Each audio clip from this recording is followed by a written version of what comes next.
በሁለት ዋና ዋና ነገሮች ላይ ነው የምናገረው። አንደኛው የምረጡኝ ቅስቀሳ ሚዲያ እንዴት ነው ከበር ማድረግ ያለበት ፕሪንሲፕሉ ወይ ደግሞ መርሆቹ ምንድናቸው? ከዛም ባሻገር ደግሞ ክርክሮች ሲደረጉ ከሚዲያ ምንድነው የሚጠበቀው የሚለውና በ2007 ቅድመ ምርጫ በኢትዮጵያ ሚዲያ ወይ ደግሞ ሚዲያዎች የተዘጋጁት ሲቀርቡ የነበረው ፐርፎርማንስ ይዘታቸው ምን ይመስላል የሚለውን ባጭሩ ገልጻለሁ ማለት ነው። ለመነሻ ያህል እንደምታወቀው እንግዲህ ጉዳዩ የዲሞክራሲ ስለሆነ ዲሞክራሲን በብዙ መልኩ ሲገለጽ ሰምተን እናውቃለን። እዚህ ላይ ግን በተለይም ዲሞክራሲ ማለት መንግስትን ህጋዊ ከማድረግ አኳያ ከዛም ደግሞ መንግስትን ህጋዊ መንግስት እንዲመሰረት ምን እንደሚያስፈልግ ይሄ ምንድነው የሚያመላክተው? አንደኛ የዜጎች ተሳትፎ ወሳኝ መሆኑን የሚያሳይ ነው። በዲሞክራሲ ውስጥ እንግዲህ በዜጎች ተሳትፎ በዜጎች ነፃ ምርጫ የሚቋቋም መንግስት ህጋዊ መንግስት ስልጣን የህዝብ ሆኖ ነገር ግን በህጋዊነት ስልጣን የተሰጠው መንግስት የሚቋቋምበት ሂደት ነው። በዚህ ውስጥ እንግዲህ ቁልፍ የሚሆነው የህዝብ ወይ ደግሞ የዜጎች ተሳትፎ ነው። የዜጎች ተሳትፎ ደግሞ ውሳኔ በመስጠት እንደምታወቅ የሚገልጽ ነው። ይሄንን ውሳኔ ለመስጠት ደግሞ ሎጂካሊ ዕውቀት ያስፈልጋል። ዕውቀት ደግሞ ከመረጃ ነው የሚመጣው። እዚህ ጋር ነው የሚዲያ አስፈላጊነት። ስለዚህ ፖለቲካ ፓርቲዎች የምረጡኝ ቅስቀሳ በሚያደርጉበት ጊዜ እያንዳንዱ ፖለቲካ ፓርቲ እያንዳንዱን ዜጋ በር ያንኳኳ በአካል አይደለም የሚያደርገው። በአሁኑ ጊዜ የነሱን ፐርፎርማንስ የነሱን ፖሊሲ በሚዲያ በኩል ነው ሜዲየት የሚያደርጉት ማለት ነው። ይሄ እንግዲህ የሚያመላክተው ከህዝብ ተሳትፎ አስፈላጊነት በተጨማሪ የሚዲያ ትልቅ ሚና ማለት ነው። ሚዲያ ትልቅ ሚና መጫወት እንዳለባቸው የሚያሳይ ይሆናል። በተለይም ደግሞ በምርጫ ሂደት ውስጥ ከሚዲያ ትልቅ ኃላፊነት እንደሚጠበቅ ያሳያል። ይሄም ማለት ደግሞ ምርጫ ስልጣን የህዝብ ነው። ያ ስልጣን ደግሞ በምርጫ በኩል ነው የሚገለጸው። ያንን ኤክሰርሳይዝ የሚያደርጉት በምርጫ በኩል ነው። ሚዲያ ደግሞ ያንን ስልጣን በአግባቡ እንዲጠቀሙበት አስፈላጊውን ዕውቀት የሚገበዩበት መድረክ ነው ማለት ነው። ስለዚህ አሁን የ2007 የኢትዮጵያን ምርጫ በተመለከተ በአብዛኛው ክርክሮችን የምረጡኝ ቅስቀሳም በሚዲያ በኩል ነው ሲደረግ የነበረው። ስለዚህ ፕሪንሲፕሎቹ ምንድነው የሚሉት ወይ ደግሞ መርሆቹ ምንድናቸው? ክርክርስ ለምንድን ነው? የምረጡኝ ቅስቀሳስ ለምንድን ነው የሚሉትን መጀመሪያ ማስቀደም ይፈልጋለሁ። እንግዲህ በመጀመሪያ ደረጃ ሚዲያ ህዝቡ ዲሞክራሲ መብታቸውን እንዲያውቁና እንዲሳተፉ ማድረግ አለባቸው። ይሄም የቅድመ ምርጫ የሚዲያ ተግባራት ከምንላቸው ውስጥ ዋነኛው ነው። ሌላው አጀንዳ ሴት ማድረግ ነው። እንደምታወቀው የአባይ ግድብ በሚገደብበት ጊዜ ትልቁ አጀንዳና አነጋጋሪ የነበረው የግድቡ ነው። ይሄ ሚዲያ ትልቅ ሚና እንደተጫወተ እናውቃለን። በአሁኑም ጊዜ ደግሞ በአጀንዳ ሴቲንግ ሮል ትልቁ አነጋጋሪ ጉዳይ እንዲሆን የተደረገው የምርጫ ነው። ስለዚህ የሚዲያን ሚና አንዱ አጀንዳን ሴት በማድረግ አጀንዳን በመቅረጽና በመገንባት ትልቅ ሚና እንደሚጫወቱ እናውቃለን። እንደምታውቀው ካምፔን ወይ ደግሞ የምረጡኝ ቅስቀሳ ዘመቻ ወይ ደግሞ ዲቤትም ያለ ምክንያት አይደለም። ራሳቸውን የሚያስተዋውቁበትና ህዝብ ደግሞ ያንን አውቆ ውሳኔ የሚያደርግበት ነው። ኃላፊዎችንም ደግሞ ዲሲፕሊን የሚያደርግበት እንደሆነ እናውቃለን። ከዛ ባለፈ ግን ሚዲያ በምርጫ ውስጥ ማድረግ ወይ ደግሞ የሚጠበቅበት ኃላፊነት ክሪቲካሊ የሆነ አናሊሲስ ወይ ደግሞ ኢንተርፕሬት ማድረግ አለባቸው። ባጭሩ ሪፖርተሮች ናቸው፣ ሪፖርት ያደርጋሉ የፖለቲካውን ሂደት። ከዛም ባለፈ ደግሞ ለህዝብ ግልጽ እንዲሆን እንዲሁ በደፈና ከተለያዩ ፖለቲካ ፓርቲዎች የሚመጣውን ኢንተርፕሬት በማድረግ መግለጽ መቻል አለባቸው። ከሚዲያ የሚጠበቀው ይሄ ነው። ሌላ ኮሜንታተርስ ናቸው፣ አጀንዳ ሴተርስ ናቸው። ትኩረት መሰጠት ያለበት እንግዲህ እነዚህ አክተሮች ያላቸውን ፖሊሲዎችና ዝግጁነታቸውን በሚገልጹበት ጊዜ ገዢው ፓርቲ የራሱን የሚያቀርብበት ሁኔታ አለ። ኢቨንቶችንም የተለያዩ ጉዳዮችንም በሚዲያ ሽፋን እንዲሰጠው በሚደረግበት ጊዜ ከዛም ባለፈ ደግሞ በምረጡኝ ቅስቀሳ በተሰጠው ሰዓት ራሳቸውን በሚገልጹበት ጊዜ ሚዲያ ማድረግ ያለበት ማወዳደር አለበት። ምክንያቱም ህዝቡ ማወቅ ያስፈልጋል። ሲያውቁ ደግሞ የእያንዳንዱን ፓርቲ ለህዝቡ በሚገባ መልኩ በሚቀጥለው ቀን ሊሆን ይችላል፣ ከክርክሩ በኋላ ሊሆን ይችላል፣ በትክክል መገለጽ አለባቸው። ኮምፓራቲቭ የሆነ አናሊሲስ ወይ ክሪቲካል የሆነ አናሊሲስ መቅረብ አለበት። በተለይም ደግሞ ህዝቡ ይሄኛው ነው የኔ ችግር የሚለውና ፓርቲዎች የሚያቀርቡት ምን ያህል ይገናኛል የሚለውንም ደግሞ በትክክል አሴስ ማድረግ አለባቸው ማለት ነው። ከሚዲያ የሚጠበቀው ፓርቲዎች እንዲሁ አቋማቸውን እንደገለጹ ሚዲያም እንዲሁ ዝም ብሎ መተው የለበትም። ያው እንደምታውቀው ዲቤት ቀጥተኛ ነው ወይ ደግሞ ክርክር ቀጥተኛ ነው። የምረጡኝ ቅስቀሳም ደግሞ ቀጥተኛ ኮሚኒኬሽን ነው። ይህም ማለት ፓርቲዎች ከህዝቡ ጋር በቀጥታ ኮሚኒኬት የሚያደርጉበት ነው። ከሚዲያ እንግዲህ ትልቅ ኃላፊነት አለበት። ይሄንን ሜዲየት በሚያደርጉበት ጊዜ ኃላፊነት በተሞላ ወይ ደግሞ ፕሮፌሽናሊዝም በተላበሰ መልኩ መሆን አለበት። የፖለቲሽን ወይ ደግሞ የፖለቲከኞች የእያንዳንዱ ፓርቲ መሪዎችና ተከራካሪዎችንም ደግሞ ሚዲያን እንዴት መጠቀም እንደሚፈልጉ ራሳቸውንም ደግሞ ለህዝቡ እንዴት ሊያቀርቡ እንደሚፈልጉ ሚዲያ በትክክል ማወቅ አለበት። እንደምታወቀው በየትኛውም ዓለም በዲሞክራሲ በምርጫ ውስጥ እያንዳንዱ ፓርቲና እያንዳንዱ ተፎካካሪ ካንዲዴት ራሱን የተሻለ አድርጎ ለመቅረብ ይፈልጋል። ይሄንን ለማድረግ ደግሞ የተለያዩ ቴክኒኮችን ይጠቀማሉ። ከነዚህ ቴክኒኮች ውስጥ ደግሞ አብዛኛው አንዳንድ ጊዜም ሊሆን ይችላል አብዛኛው ማኒፑሌቲቭ የሚሆንበት ሁኔታ አለ። ስለዚህ ህዝቡ ያለው ምንድነው? ህዝቡ ወይ ዜጋው ሚዲያ እንዳይኑና እንደ ጆሮ ተስፋ የሚያደርገው ሚዲያን ነው ማለት ነው። ምክንያቱም ሜዲየት አድርጎ እነሱ ቀጥተኛ ክርክር በሚያደርጉበት የሚያገኙት ዕውቀት አለ። ከዛም ባሻገር ደግሞ አንዳንድ አስቸጋሪ የሚሆኑ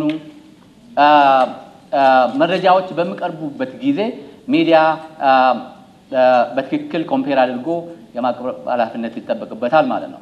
ፖለቲከኞች ራሳቸውን የመግለጽና ህዝቡ እንዲመርጣቸው የማድረግ መብት እንዳላቸው ሁሉ ህዝቡም ደግሞ ትክክለኛ መረጃ የማግኘትና በዛ መረጃ ወይ ደግሞ ዕውቀት ላይ የተመሰረተ ውሳኔ የመስጠት መብት ስላላቸው የሚዲያን ሚና ከዚህ አኳያ እናያለን።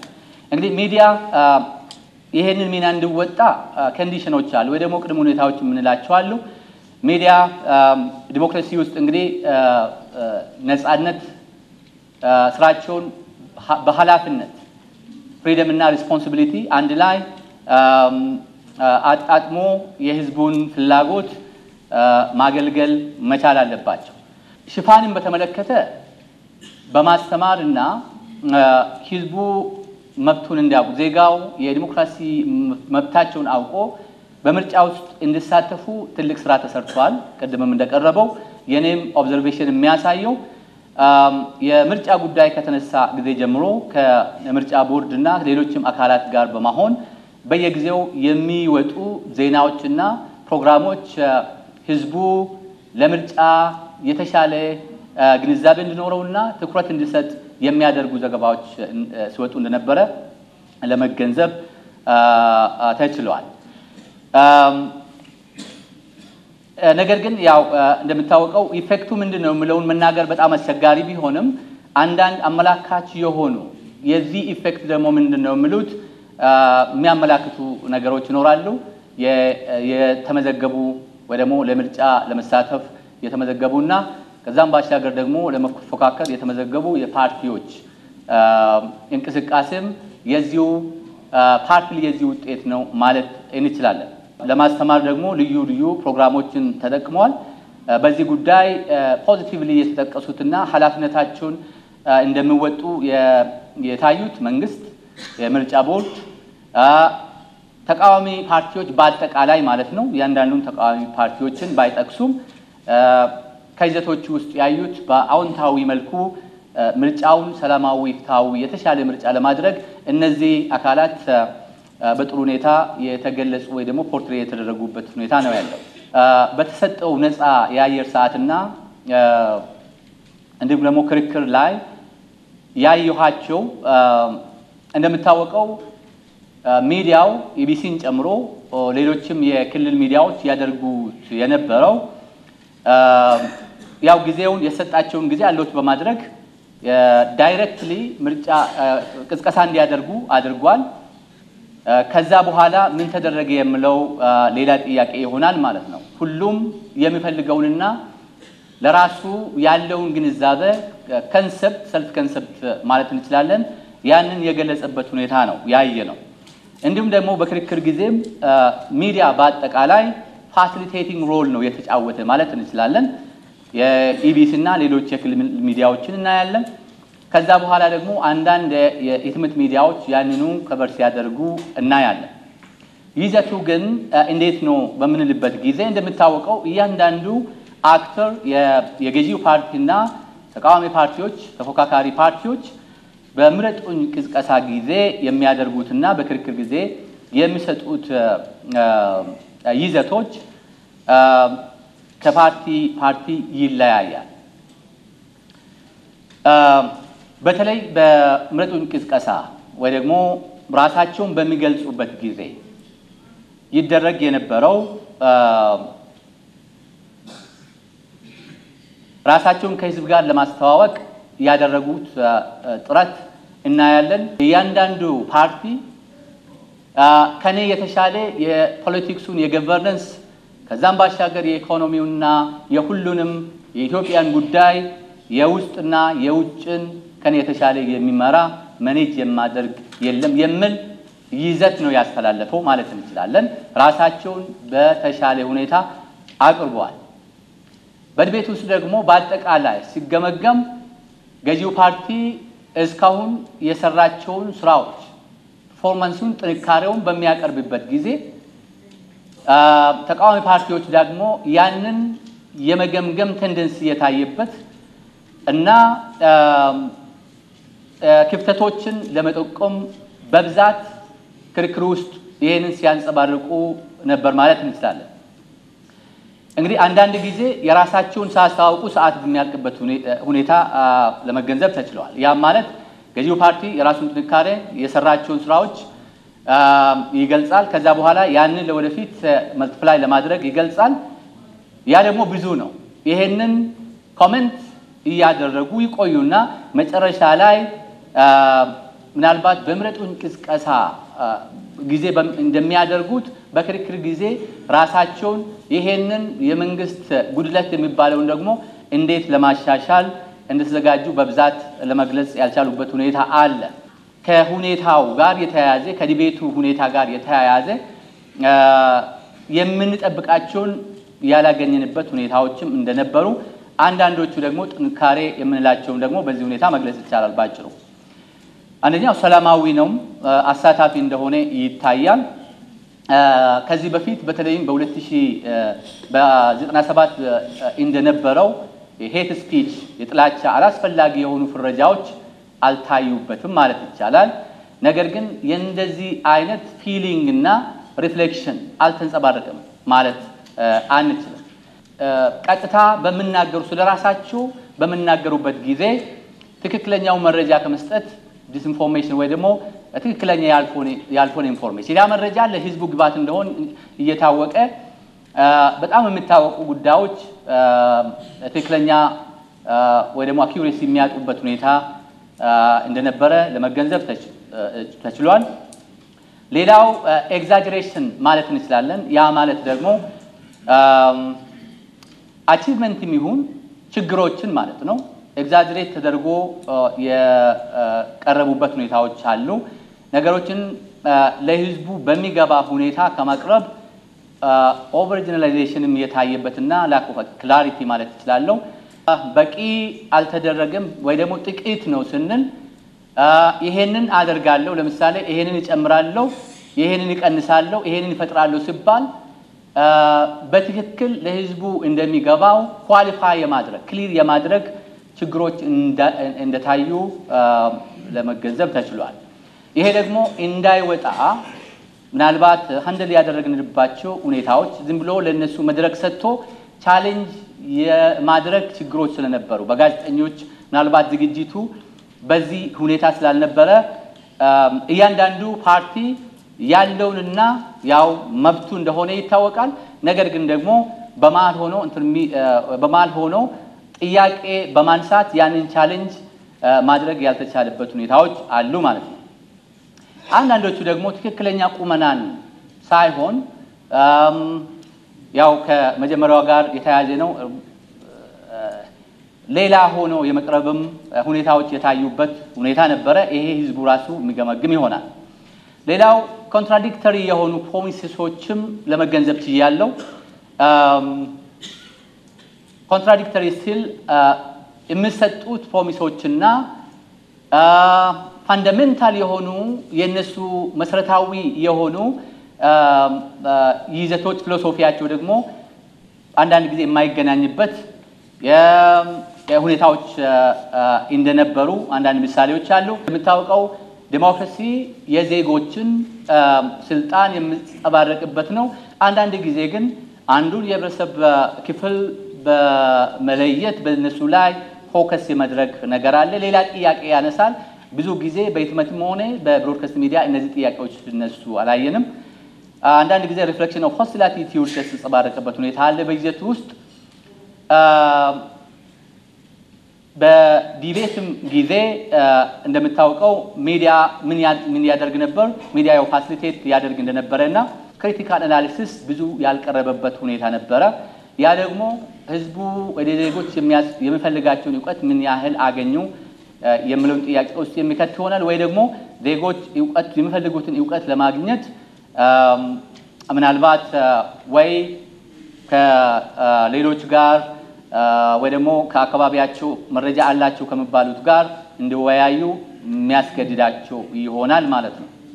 ቅድመ ምርጫ ሂደቱ ከማስተማርና ከማሳወቅ አኳያ በጣም የተሻለ ስራ የተሰራበትና ጥሩ ነው የሚል ኮንክሉዥን ነው ያለኝ። ይሄን ደግሞ ወጥቶ ከተመዘገቡት የመራጮች ብዛት ጀስቲፋይ ማድረግም እንችላለን። ነገር ግን የአናሊቲካል እና የኢንተርፕሬቲቭ ለህዝቡ እያንዳንዱ ፓርቲዎች እያንዳንዱ ፖለቲካ ፓርቲ እያንዳንዱ ካንዲዴት የሚናገረውን ደግሞ አመዛዝኖ ይሄንን አደርጋለሁ ሲሉ እንዴት የሚለውን ጥያቄ በማንሳት ለህዝቡ የተሻለ ስራ ወይ ደግሞ የተሻለ ትንታኔ ከመስጠት አኳያ ከኢንዲፔንደንት ሚዲያም ሆነ የህዝብ ሚዲያዎች ጅምሮች ቢኖሩም ደግሞ እንደተጠበቀው ምንም አልተሰራም ማለት አይቻልም።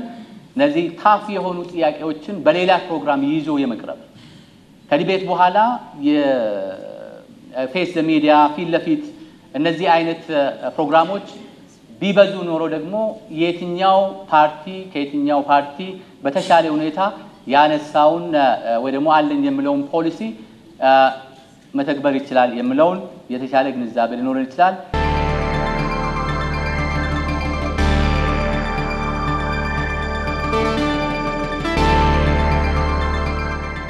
በእኛ በኩል እንደዚህ አይነት አገላለጾች ልንቀበላቸው የማንችልባቸው ዋና ምክንያቶች ምንድናቸው? አጠቃላይ የሆነ የዲሞክራሲ ይዘታዎች ምን ይመስላሉ ከየት ከሶሻሊዝም ይሁን ከካፒታሊዝም ጋር አያይዞ ማስቀመጥ ይገባል። እነዚህ መስፈርቶች አብረው ሆኖ አይደለም የተገለጡት። ሲገለጽ የነበረው አድላዊ ነው፣ በአንድ በኩል ብቻ የተቀመጠ ሆኖ ነው አገላለጹ የተቀመጠው። ስለዚህ እኛ የምንመለከተው አጠቃላይ የዲሞክራሲ ይዘታዎች በየትኛውም በሶሻሊዝም ይሁን በዲሞክራሲውም በየትኛውም ይሁን አገላለጹና እይታው አንድና አንድ የሰዎች እኩልነትና መብት እኩል መሆኑን የሚያረጋግጥ ሲሆን ልዩነታቸው ግን ባላቸው የኢኮኖሚ መስፈርትና ባላቸው ደግሞ ፖሊሲ አማካኝነት ሊለያዩ ይችላሉ። ስለዚህ እኛ ይሄንን መምህሩ የገለጡትን በእኛ በኩል የምናየው ከርሶ ለየት ባለ ጉዳይ ነው። እኔ መድረክን ሳስተናግድ ኢህአዴግን ሳስተናግድ ሰማያዊን ሳስተናግድ ወዘተርፈ ሳስተናግድ ቡርኪና ፋሶዊ ወይም ሴኔጋላዊ ስለሆኑ አይደለም። እኔም እንደዛ ስለሆንኩ አይደለም። በቅድሚያ ማስተናግዳቸው ኢትዮጵያዊ ስለሆኑ ዛሬ ያለች ኢትዮጵያ እዚች ኢትዮጵያ ውስጥ በተጻፈ ህገ መንግስት በምርጫ ወቅት እንዲህ አይነት መብት ስላላቸው ይህች ሀገር ደግሞ ዲሞክራሲዋን የጀመረችው ከድህነት ነውና ፍትሃዊ ተጠቃሚነት ደግሞ እዛ ውስጥ የተካተተ ነውና ሊበራሊዝም እምነትህ ቢሆንም ካፒታሊስታዊ ብትሆንም ዛሬ እዚህ ወዳጆቼ ተቃዋሚዎች ያነሱት የአብዮታዊ ዲሞክራሲ መስመር እኔ እንዳውም አሜሪካ በሆንኩ ብያለሁ። በዛ የተነሳ አንድ በህግ ሁለት እንዲህ አይነት አቅጣጫ የሚከተል ያንን የመራላቸው የዛሬ ተፎካካሪ ስላለ ነው። እንደኔ ምርጫ ቢሆን ትልቅ ብር መሰራበት ይሄ ምርጫ ወቅት ነው። ስለዚህ በህገ መንግስት ከዛ በወጡ ህጎች ተመስርተው ነው። ይሄ ሲሆን የሚደሰቱትን ያህል እኛ ስናስተናግዳቸው ደግሞ ከፓርቲዎች ስነ ምግባር ወዘተርፈ ጀምሮ ሊጠብቁት የሚገባ ህግ አለ። ይገልብጡት። ይሄንን መደሰት የኛ መደሰት ማድረግ ከፈለጉ የኛ መደሰት ደግሞ የሚመጣው እነሱ ይሄን ባለመብት ያደረጋቸውን እኛን ያስገደደንን ህግ ግዴታ አድርገው ተርጉሞ ሲያከብሩ ይሄ ከምን ይጀምራል? ቃል ባዶ ቃል አይደለም። ቃል ውል አለው። የቃል ውል ትርጉም ይባላል ሚኒንግ። ህገ መንግስቱን በጫጭቀን እንጥለዋለን የሚል ቃልና እድሉን አግኝተህ የኢትዮጵያ ህዝብ ብትመርጠን ይሄ ህገ መንግስት የተቆለፈበትን ቁልፍ ከፍተን አንቀጽ እንዲህን እንደዚህን እናሻሽላለን ማለት የተለያየ ነው። ቃል ትርጉምን ተሸክሞ ይሄዳል። ትርጉም ውስጥ እዳ አለ።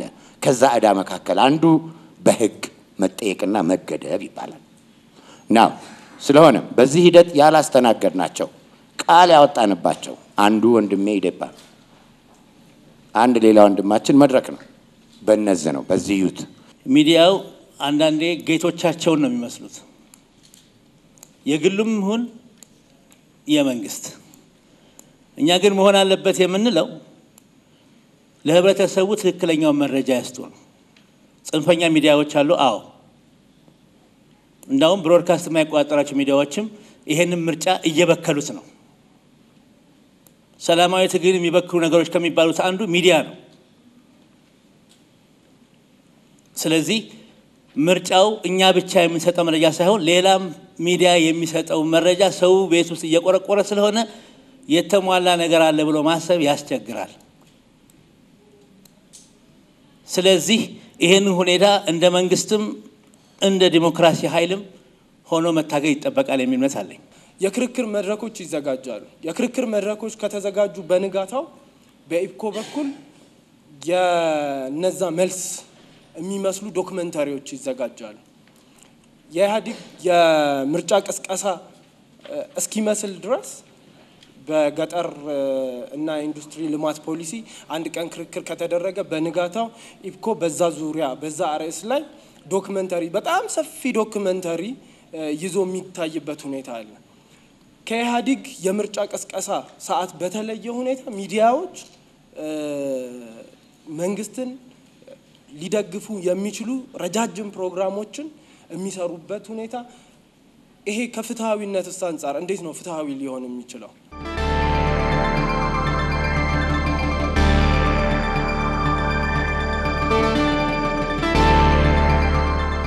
የተለያዩ የዲሞክራሲ ሪዮታ ዓለሞችን የሊበራል ዲሞክራሲ የልማታዊ ዲሞክራሲ እና የሶሻል ዲሞክራሲን በተመለከተ የአዲስ አበባ ዩኒቨርሲቲ እኔ የምሰራበት ትምህርት ቤት በትምህርት ቤቱ ኃላፊ ሞዴሬተር በመሆን ታፍ የምንላቸው ጥያቄዎች ተነስቶበት እያንዳንዱ የፖለቲካ ፓርቲዎች ተወካዮች የተከራከሩበትና ይሄንን ምን ተገብረው በዚህ ሁኔታ ነው ያሉበት ሁኔታ ነበረ። እንግዲህ ያኔ አስተዋውሳለሁ እኔ የምመኘው ጥያቄዎች ተነስቶ አንዳንዶቹ የመስቀለኛ ጥያቄዎችም ተነስቶባቸው የተደናገሩበት ሁኔታዎችም ስለነበረ እኔ የምመኘው እንደዚህ አይነት መድረክ እንዲፈጠር ነው። አላማው የዛሬው አላማ ምንድነው? ዲሞክራሲ እንዴት ነበር በመግለጽ የጀመርኩት ዲሞክራሲ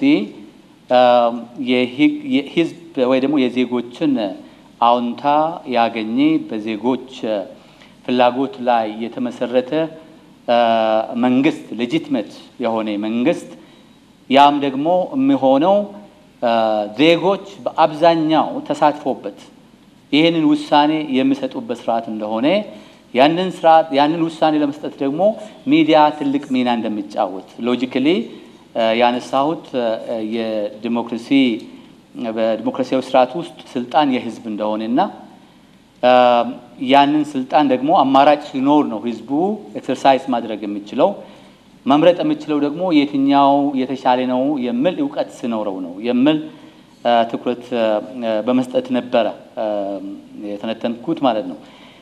አላማው የኔ ኦብዘርቬሽን አላማ ዛሬ የዲሞክራሲ ምንነት ሳይሆን እነዚህ የተለያዩ የዲሞክራሲ ሪዮት ዓለሞችን የሚከተሉና እኔ የተሻልኩ ነኝ የሚሉት እንዴት ነው ኮሚኒኬት ያደረጉት ከህዝቡ ጋር ያሉትን አማራጭ እንዴት ነው ያቀረቡት በተለይም ደግሞ በምርጫ ቅስቀሳ ጊዜና በክርክር ጊዜ ምን ይመስላል ይዘታቸው ምን ይመስላል ነው። እዚህ ውስጥ ትኩረት ተሰጠው ምንድነው እነዚህ ፖለቲካ ፓርቲዎች እኮ የአየር ሰዓትም የተሰጣቸው የጋዜጣ አምድም የተሰጣቸው ዲሞክራሲ ለነሱ ብቻ የተፈጠረ ስለሆነ ሳይሆን ዲሞክራሲ የሰፊው ህዝብ ሆኖ ነገር ግን ትክክለኛ ማንነታቸውንና ብቃታቸውን የሚገልጹበትና ህዝቡ ደግሞ በራሱ ፈቃድ ከማን እንደሚሻል አውቆ ውሳኔ እንዲሰጥ የተደረገ ይመስለኛል። ጥንካሬዎቹ ሪሌቲቭሊ ነው የምናያቸው። የባለፉትንም አይተናል። ያኔ ማስተምር ነበር ስከታተል ነበር ጥናትም ያካሄድኩባቸው ሰፊ ጥናት ያካሄድኩባቸው ነበር የ97 ከዛም በኋላ ማለት ነው። አሁንም ደግሞ ስራይ ስለሆነ ስከታተል ጥሩ ለዚህ በመከባበር መነጋገር እንዳለ ሪፍሌክት የሚደረጉ አላስፈላጊ የሆኑ ነገሮች ደግሞ አሉ። በተለይም ደግሞ በህዝቡ በዜጎች ቦታ ሆኜ ሳየው እንዳውም እንዴት ነው አንዳንድ ፓርቲዎች ህዝቡን የሚያዩት የሚል ጥያቄ ማነሳለሁ። የሚያቀርቡት ነገር ህዝቡ አያመዛዝንም ወይ ደግሞ ህዝቡ ያመዛዝናል ብሎ ያያሉ ወይ የሚል ጥያቄ ነበረኝ። ለዛ ነው በአጠቃላይ እያንዳንዱ ሰው ሚዲያ ለሁሉም ኦፕን ስለሆነ የቀረቡትን ያያል የት እንዳሉም እያንዳንዱ ፓርቲ ስለሚያውቅ ከዛ አኳያ ነው ማንሳት የተሞከረው ማለት ነው። ስለዚህ እኔ እንደ ጉለት ያየኋቸው ሁሉም በራሱ ወይ ደግሞ ማይሆነውን ሰፍቶ ሲመጣና ህዝቡን በቀጥታ ኮሚኒኬት ሲያደርግ ሚዲያዎች ደግሞ የህዝብ አይንና ጆሮች ስለሆኑ በመሃል ገብቶ እሺ ይሄንን ይቀንሳለሁ ይሄንን ደግሞ ጨምራለሁ ብላል ይሄንን ደግሞ አመቻቻለሁ ብላችኋል እንዴት የሚለው ጥያቄ ማንሳት አለባቸው የሚል ክፍተት እንዳለና ሃርድ ቶክ የሚመስሉ ፕሮግራሞች ቢበዙልን ህዝባችን የተሻለ ዕውቀት ሊኖረው ይችል ነበር የሚል ለመጠቆም ተሞክሯል። ከዲቤት ጋር በተያያዘ አንድ የተነሳው ፖለቲካ ክርክር ወይ ደግሞ የተፎካካሪ ፓርቲዎች ከተከራከሩ በኋላ ከዛ በኋላ የምናየው ዶክመንተሪ ነው ተብሏል። ይሄም እንግዲህ እንደ አንድ ባለሙያ መጠቆም የምፈልገው ምንድነው ገዢው ፓርቲ በየትኛውም ዓለም ማለት ነው ገዢው ፓርቲና ሜጀር ፓርቲዎች ደግሞ አሉ። ሜጀር ተቃዋሚ ሜጀር ፓርቲዎች ብዙ የተቃዋሚ ፓርቲዎች ባሉበት ደረጃ አላቸው። አሁን የአየር ሰዓት የሚሰጠውም እንዲሁ ዝም ብሎ አይደለም ተብሎ አይደለም ይታወቃል። እና በዛ መስፈርት በሚሰጥበት ጊዜ የአድቫንቴጅ ጉዳይ አለ። ይሄንን እስኪ የሌሎችንም ሀገር ሚዲያ አጠቃቀምን ማየት ይቻላል። ምናልባት የገዢው ፓርቲ ፐርፎርም ያደረጋቸው ደግሞ ይሄንን ፈጽሜ ያለው የሚላቸውን በተለይ የፓብሊክ ሚዲያ የህዝብ ሚዲያ የምንላቸው በኢትዮጵያ ስለሆነ ብቻም አይደለም በየትኛውም ዓለም ሽፋን ይሰጣሉ። ነገር ግን ጥያቄው የተሰሩትን ብቻ ሳይሆን ደግሞ ያልተሰሩትም ደግሞ የትኞቹ ናቸው ለምንድን ነው ያልተሰሩት የሚለውን ባላንስ አድርጎ ነው ወይ እየቀረበ ያለው የሚለው ነው እንጂ መጠየቅ ያለብን የኢንከምበንሲ አድቫንቴጅ እንዳለ የትም ዓለም መታወቅ አለበት ማለት ነው። ምክንያቱም አክተሩ ብዙ ኒውስ ሜከር እንደሆነ አሁን ሌላ ተቃዋሚ ፓርቲዎችም በተለያዩ ምክንያቶች ደረጃቸው የሚለያይበት ሁኔታ ስለሆነ ምን ያህል ዜና ፈጣሪዎች ናቸው ምን ያህል ኢቨንት ፈጣሪዎች ናቸው ይሄኛው ሚዲያውን ያስገድዳል። ኢንፑት የተሻለ ኢንፑት የሚሰጠው ያው መንግስት ነው ማለት ነው። ተቀጥሎ ደግሞ በጣም ምናልባት በተለያዩ ምክንያቶች የተሻለ ደረጃ ላይ ያሉ ፓርቲዎችም ይሄንንም ኢንፑት ሰጧቸዋል ከቨሬጅ ያገኛሉ። ስለዚህ ይሄ ባንድ ሀገር ብቻ ያለ ተደርጎ ባይወሰድ ነገር ግን ምን ያህል ባላንስ ነው የሚለውም ደግሞ እንደ ባለሙያ ማንም ሰው መተቸት ይችላል።